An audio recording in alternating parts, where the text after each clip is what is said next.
దైన్య పుణ్యమునకును ఆదర్శముగా మా రక్షకుడు మనుష్యవతారమెత్తి శిలువ బాధలను పొందినట్లు మీరు చిత్తగించితిరే. ఆయన వేదనలను స్మరించుచు ఆయన పునరుత్థాన భాగ్యములో భాగస్థులమగునట్లు మాకు అనుగ్రహింపుడు. మీతో కలిసి పవిత్రాత్మతో సహా యుగ యుగములో జీవించుచు పాలించు మా ప్రభువును మీ కుమారుడునైన యేసుక్రీస్తు ద్వారా ఈ మనవి చేయుచున్నాము.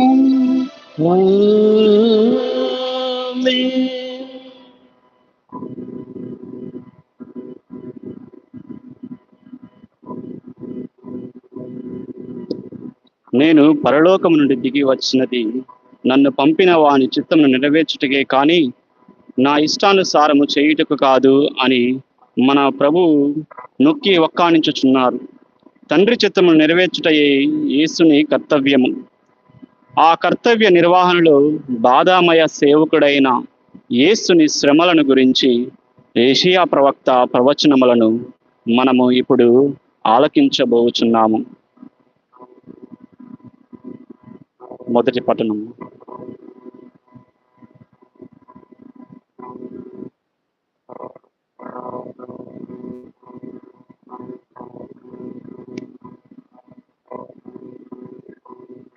నన్ను అవమానించుతుండగా నేను మగుమను కప్పుకొనలేదు, నన్ను నగుబాట్లు తెచ్చుకోనని నాకు తెలియను.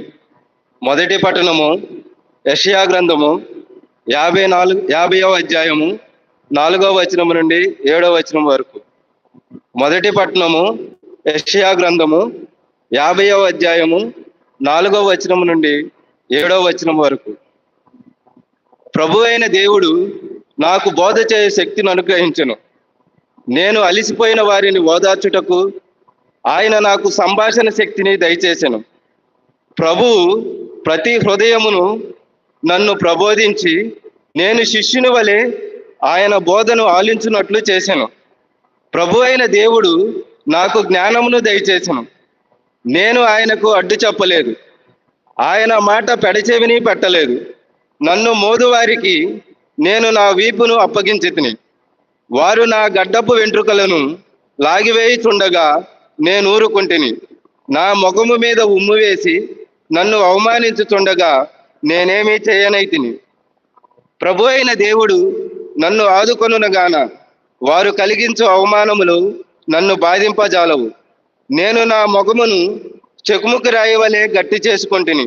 నేను నగుబాట్లు తెచ్చుకోనని నాకు తెలియను. ఇది ఏలేని వారి వాక్కు.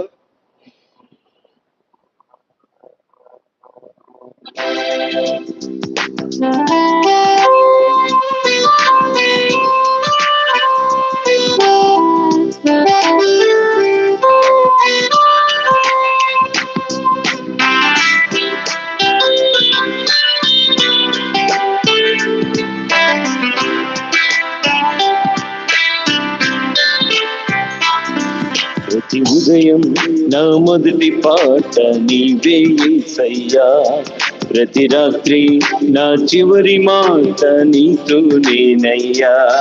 ప్రతి ఉదయం నా మొదటి పాట నీవే యేసయ్యా, ప్రతి రాత్రి నా చివరి మాట నీతో నేనయ్యా. నమ్మదగిన వాడా, నన్ను నడిపించేవాడా, ప్రేమ పంచువాడా, నన్ను ప్రేమించేవాడా, నమ్మదగిన వాడా, నన్ను నడిపించేవాడా, ప్రేమ పంచువాడా, నన్ను ప్రేమించేవాడా.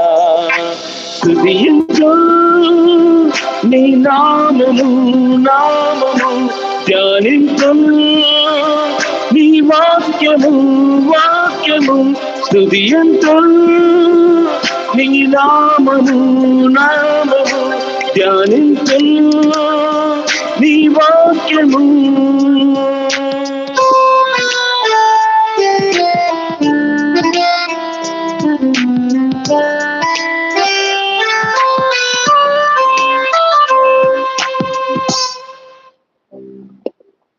రెండవ పట్టణము క్రీస్తు వినయము గొప్పదనము గురించి పునీత పౌలు ఫిలిప్పీలకు